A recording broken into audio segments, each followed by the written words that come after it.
ओम नमो भगवते वासुदेवाय। ओम नमो भगवते वासुदेवाय। ओम नमो भगवते वासुदेवाय। नारायणं नमस्कृत्यं नरं चैव नरोत्तमं देवीं सरस्वतीं व्यासं ततो जयं उदीरयेत्। श्रीन्वतां स्वकथा कृष्णा पुण्यश्रवणकीर्तना उदयन्तस्थो हि अभद्राणि विदुनोति सुहृत्सतां नष्टप्रायेषु अभद्रेषु नित्यं भागवत सेवया भगवते उत्तमश्लोके भक्तिर्भवति नैष्टिकी।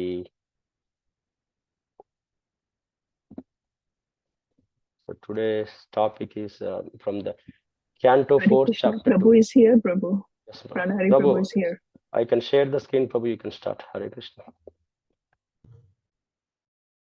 Hare Krishna. Sorry for being a little late. Srimad Bhagavatam ki jai.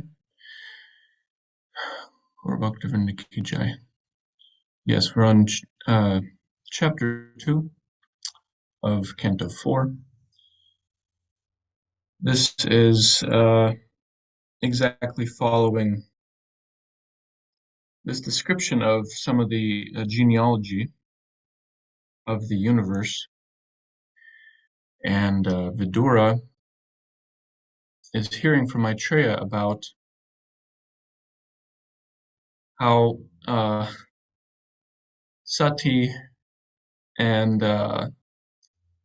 Shiva and Daksha, there's this conflict between the daughter and the father, and between the son-in-law and the father-in-law. So he's curious what's going on.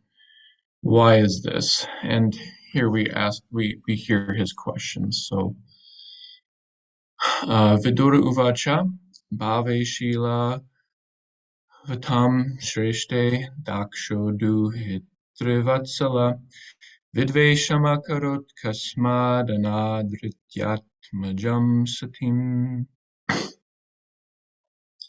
Vidura inquired why was Daksha, who was so affectionate towards his daughter, envious of Lord Shiva, who is the best among the gentle. Why did he neglect his daughter Sati?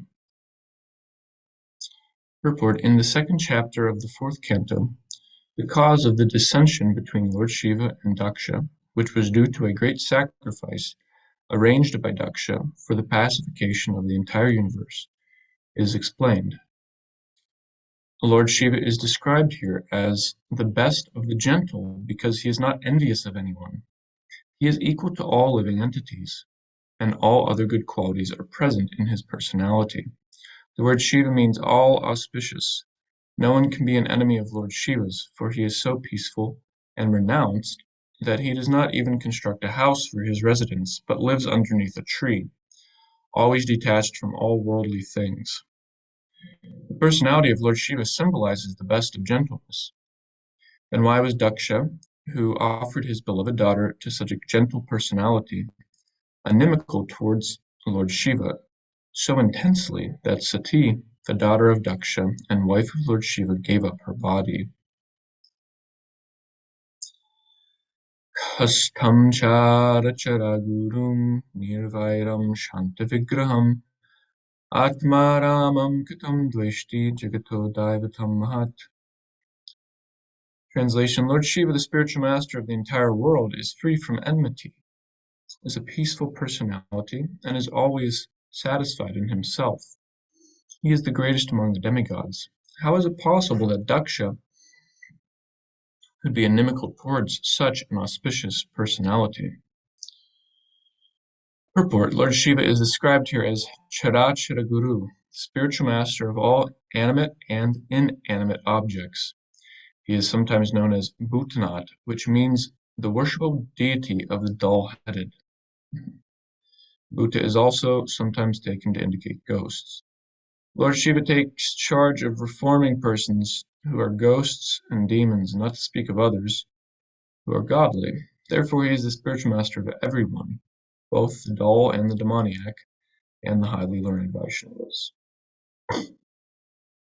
It is also stated, Vaishnavanam yata Shambhu. Shambhu, Lord Shiva, is the greatest of all Vaishnavas. On one hand, he is the worshipable object of the dull demons, and on the other hand, he is the best of all Vaishnavas, or devotees. And he has a sampradaya called the Rudra Sampradaya. Even if he is an enemy or is sometimes angry, such a personality cannot be the object of envy. So Vidura, in astonishment, asked why he was taken as such, especially by Daksha. Daksha is also not an ordinary person. He is a Prajapati in charge of fathering population, and all his daughters are highly elevated, especially Sati. The word Sati means the most chaste.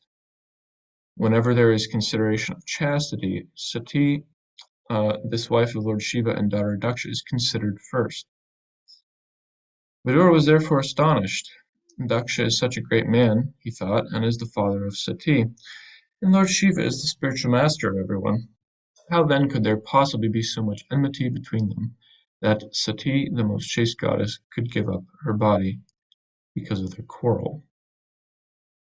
Om Jnana-timirandasya Jnana-Shalakya Chakshuramitam Yena Tasmai Shri Gurave Namaha.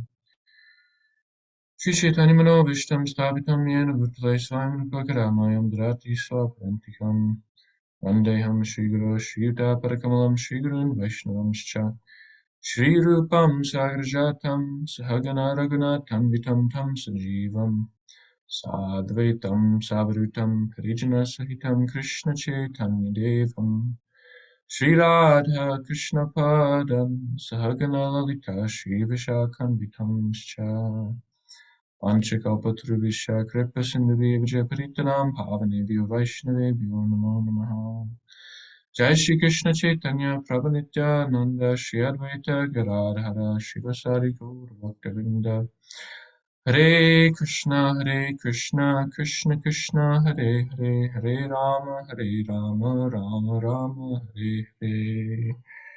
Srimad Bhagavatam ki Jai. So yes, the verses here are saying, look again.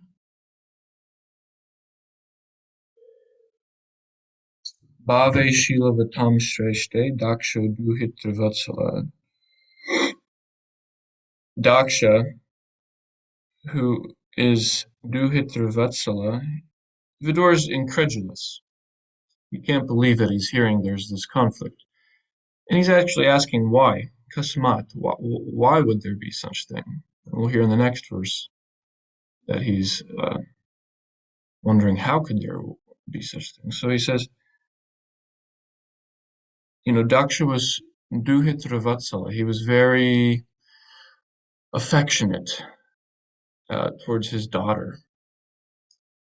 And how could he do such a thing that would make her self-emulate?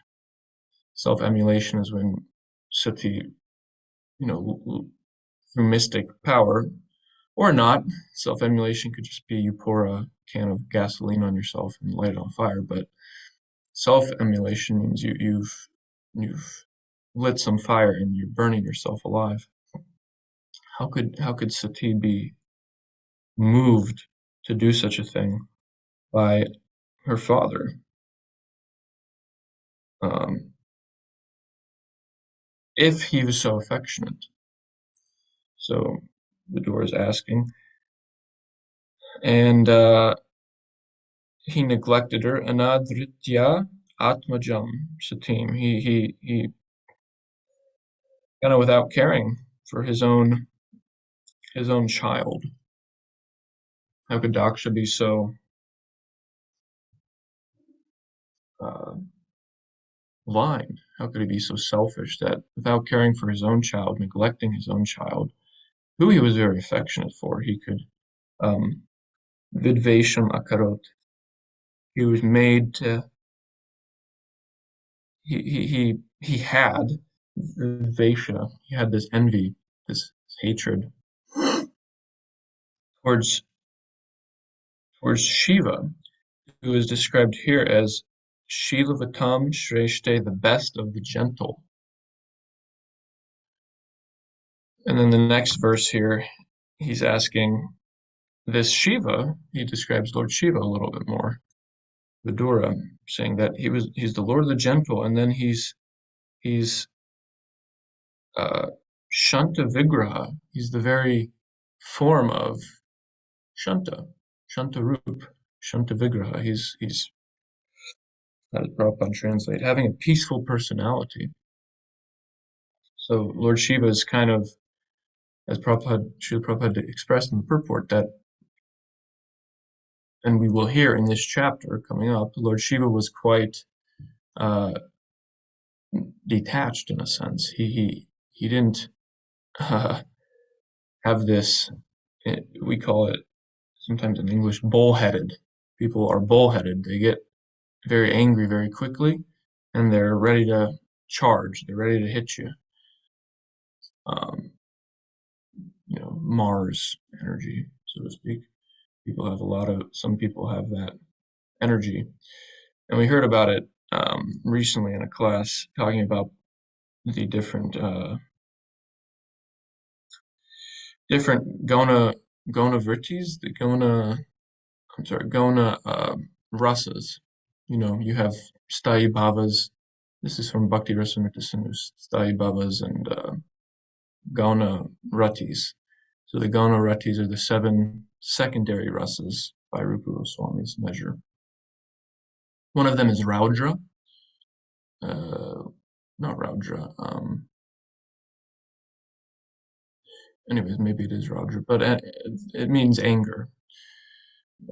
Someone could have a gaunarati of anger, meaning they're not always exhibiting anger, but when you look at the person, you know them by that emotion, by that specific emotion of kind of an angry person. That could be actually someone's sthayi bhav if they have a gaunarati, just like the example of Bhishma Dev in Dasyarati, but with a gaunarati of chivalry. Remember, that's the mood, that's the sthayi bhav, that's the personality, that's what they are. So similarly, Raudra, if I'm remembering the Sanskrit term correctly, meaning anger, is also a gaunavritti. It could also be an emotional state. It could also be linked to someone's sthayi bhav. Here, Lord Shiva is not described as having an angry personality, although his name is Rudra, which is interesting. And we hear other things, Ashutosh, you can go back and forth between peacefulness and anger quite quickly. But Vidura knows that, no, he's actually a greatly renounced Vaishnava, and he has this form of peacefulness. You don't take him to be this angry person. You take him to be he's Lord Shiva. He's a great person. Sharacharam Guru, he's the guru of everyone. So another thing is Daksha, who was the Prajapati, and he was part of this Chara and Achara in the universe, in the Jagata. Jagato Daivatam Mahat. The whole universe is formed of animate and inanimate objects. And Lord Shiva is described as the guru of such people. So how could Daksha, who is basically one of the objects in the universe, have such uh, envy or hatred, enmity towards his guru?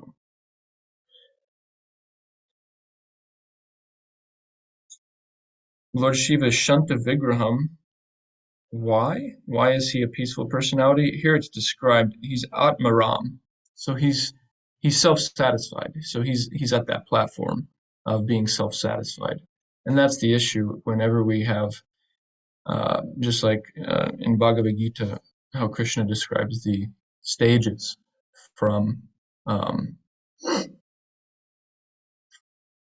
does it go? Sangas Sangayate Kama Sangayate Kamam. I Sanjat don't. Sanjayate, Sanjat Sanjayate Kama, Kama Yes. Krodha Vijayate. Yeah. Thank you. Yeah. So here we hear Krishna explaining this sequence of events from the mind fixing on objects of sense objects, and then that association of the mind with the gunas of nature and with that sense object creates a desire to have them. That desire, when it is fulfilled, creates greed, and when it's not fulfilled, it creates anger, and anger is a terrible state. It creates bewilderment of memory and loss of memory, and you basically do something you don't want to do. So Shiva is described as Shanta Vigraha because he's Atmaram. He doesn't have any desires. His mind is always fixed in one place, not on sense objects that produce kama, but on Krishna. So yeah, this is the questions here. They will be answered in Vidura's questions here, which expands to the next verse also, where he asks about sati. This actually will be expanded to, the answer is kind of across a few chapters, but specifically we'll hear about it in